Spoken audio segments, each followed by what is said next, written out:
Como lo prometido es deuda y en el video anterior les dije que le habría acerca de la etapa justiniana del derecho romano, este video lo vamos a dedicar específicamente a eso, a hablar de nuestro emperador más épico de toda la historia romana. Hago referencia al mismo nombre del video, ¿no? Justiniano. ¿Bromeas? Es un papucho. Su cara parece tallada por los mismos ángeles. Iniciaremos primero hablando de cómo Justiniano llega al poder, para luego hablar de sus aportes al derecho romano y finalizaremos con lo que sería la etapa después de Justiniano, ¿no? El derecho post-Justiniano. Por eso no te puedes perder el video de hoy, porque yo soy Fernando Abanto y esto es Lege Reus. Muy bien, creo que lo más conveniente sería empezar a explicar los periodos de gobierno desde Arcadio hasta Justiniano, quien es el tema central de este video. El Imperio de Oriente, o Imperio Griego, o Imperio Bizantino, sí, se le puede llamar de esas tres formas, no hay ningún problema. Bueno, sigo. Continuó existiendo aún cerca de 1000 años después de la caída del Imperio de Occidente. Arcadio, quien reinó hasta el año 408, cuando Teodosio I, su padre, realizó el reparto del imperio. Él era muy joven, debía gobernar bajo la tutela de los principales jefes políticos y militares del imperio, Rufino el primero y Eutropio después. Su reinado fue oscuro, y el único mérito es el haber orientado hacia el occidente a las olas invasoras, salvando así el territorio de la ocupación extranjera. Le sucedió Teodosio II. Durante su gobierno, la capital del imperio, Constantinopla, fue rodeada por una poderosa muralla que le daba mayor seguridad. En el año 425 se fundó la Universidad de Constantinopla, que se transformó en un importante centro de estudios clásicos, y poco después se ordenó la compilación del Codex Theodosianus, en el que se recogieron las principales disposiciones dictadas por los emperadores a partir de Constantino. Teodosio II gobernó tutelado por su hermana Pulqueria. En su reino sufrió el imperio una invasión de los hunos, a los que hubo que pagar un tributo. A Teodosio II le sucede Marciano, quien se había casado con su hermana Pulqueria, quienes durante su corto reinado, digamos desde el 450 hasta el 457, consiguieron acallar las turbulencias religiosas y liberarse del tributo que se le pagaba a los hunos. Posterior a la muerte de Marciano le sucede León I, quien reinó desde el año 457 hasta el 474. Este sostuvo grandes guerras contra los ostrogodos y los vándalos. Posterior a su muerte le sucede su nieto León II, que solamente reinó 11 meses. Se le da al padre de León II, quien era Zenón, que se había casado con la hija de León I, Ariagna. Este tuvo un gobierno desde el año 474 hasta el 491. Fue aquel que se separó de la iglesia declarándose partidario de la herejía de Euquites. Fue Anastasio quien tomó el cargo posterior a Zenón, ya que él se había casado con la esposa de este. Gobernó desde el año 491 hasta el 518. Que como su antecesor vio envuelto al imperio en controversias religiosas que no pudo dominar. Fue derrotado además por los persas, a los que tuvo que comprar la paz. Siguiéndole está Justino I. Acá ya entramos a lo que sería la dinastía justiniana. Recordemos que Justino era un campesino sin cultura, nacido en un pueblito de Macedonia. Justino era un analfabeto, prácticamente no tenía nada de conocimiento de cómo administrar un imperio. Es por eso que él adopta a su sobrino, Flavius Pretus Sabatius, quien era un muchacho provinciano que se levantaba muy temprano para ayudar a sus hermanos. Este es llevado hacia la capital, donde recibe la mejor educación romana, ocupando uno de los principales puestos como consejero de su tío y del Senado. Justiniano fue esclavo, hijo de campesinos, sirvió en el ejército, destacándose como soldado. Escaló las más altas dignidades, gracias a que fue adoptado por su tío Justino I, que ocupaba el trono de Constantinopla. Tomó de este el nombre como la terminación que usaba en la denominación de los adoptados. Así se llamó Justiniano. Al fallecer el emperador Justino I, su sobrino Justiniano ocupó el trono imperial en las Canelas de abril del año 527, a una edad aproximadamente de 43 o 45 años, y se convierte en el nuevo emperador de la Roma de Oriente. Es muy importante mencionar que Justiniano había sucumbido a los encantos de Teodora, quien era una actriz y bailarina de circo, conocida por su belleza y talento. Aunque una ley prohibía que los senadores desposaran a las actrices a causa de la obscenidad de sus representaciones, Justiniano convenció a su tío que esta disposición sea anulada. Y se dio. Entonces fue posible de que Justiniano pueda desposar a Teodora y convirtiéndose en la esposa de Justiniano. Fue una esposa fiel e importante colaboradora. Compartió con Justiniano su procedencia humilde y una voluntad de hierro.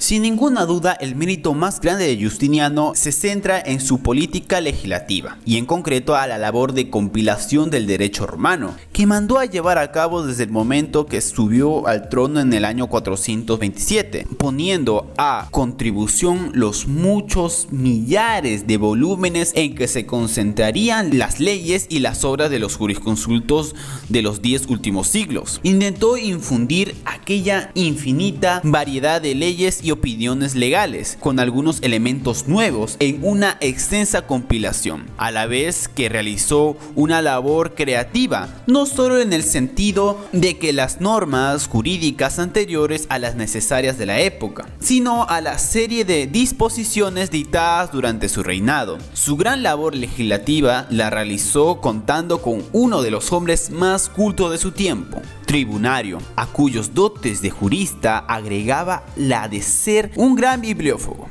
y un técnico en la legislación.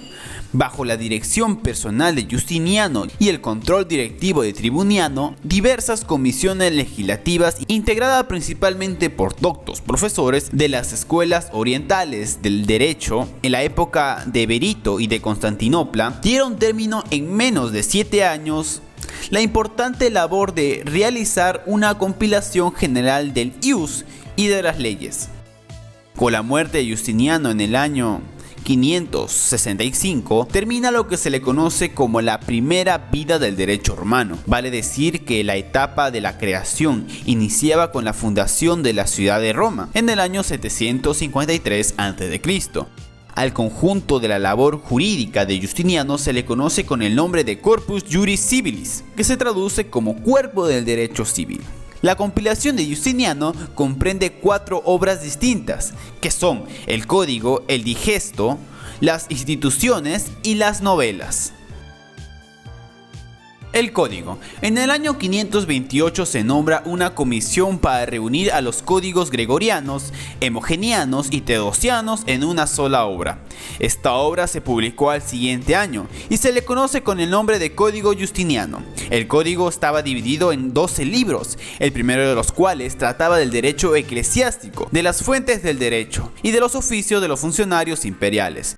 Desde el libro segundo hasta el libro octavo se dedicaban al derecho privado. El libro noveno hablaba del derecho penal y el libro décimo hasta el 12avo hablaba sobre el derecho administrativo. El Digesto, llamado también Panectas, es una colección compuesta por citas de los escritos de los grandes jurisconsultos clásicos. La obra fue encargada a una comisión de juristas bajo la dirección de Tribunario. Estos se subdividían en títulos y fragmentos que constaban de párrafos enumerados. Los redactores del Digesto se dividieron en 3 subcomisiones.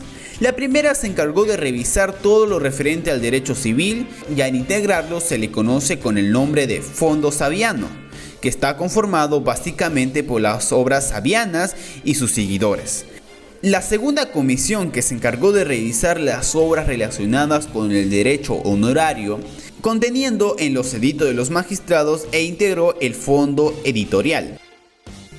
La tercera subcomisión se dedicó de analizar principalmente los escritos de Papiniano y otros grandes jurisconsultos. Esto produjo lo que se llamaría como el fondo papiniano.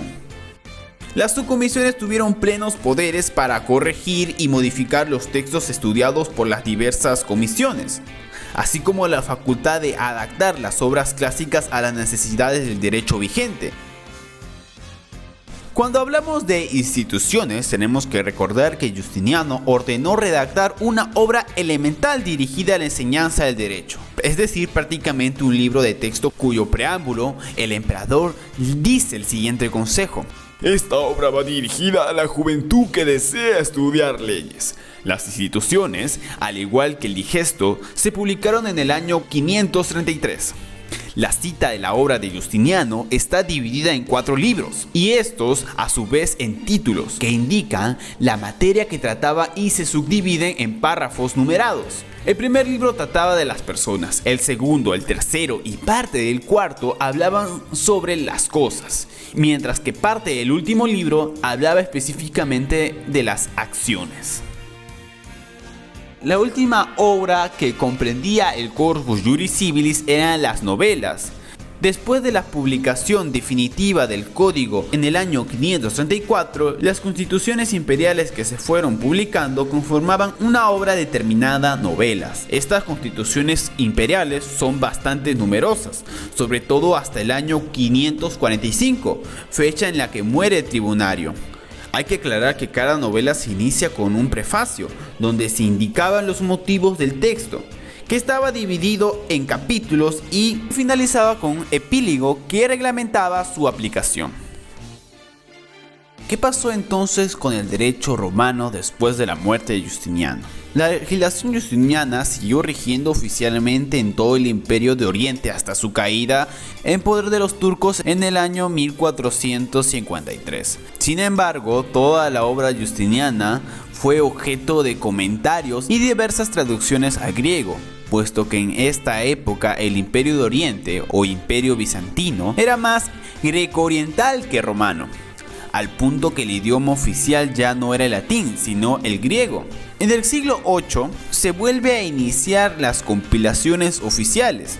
León III, el Isáurico, publicó una conocida con el nombre de Eclogan Legum, que se traduce como sección de leyes, en las que encontramos nuevas disposiciones en materia matrimonial. Esta obra sostuvo una vida por poco más de un siglo y fue abrogada por Marsilio el Macedonio.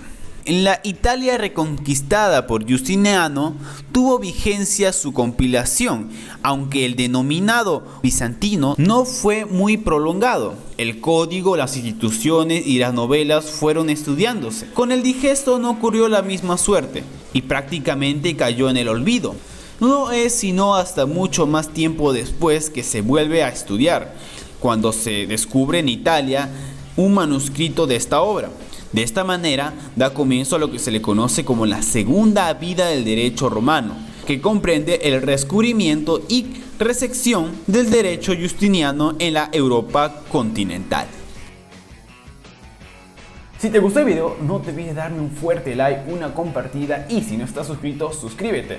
Porque la única intención que tengo es poder compartir el derecho romano no solamente con los estudiantes de la carrera de Derecho, sino con otras personas que tengan el interés de poder conocer acerca de lo que es el derecho romano. Recuerda que estaremos en el próximo video hablando sobre más derecho romano. Nos vemos hasta la próxima.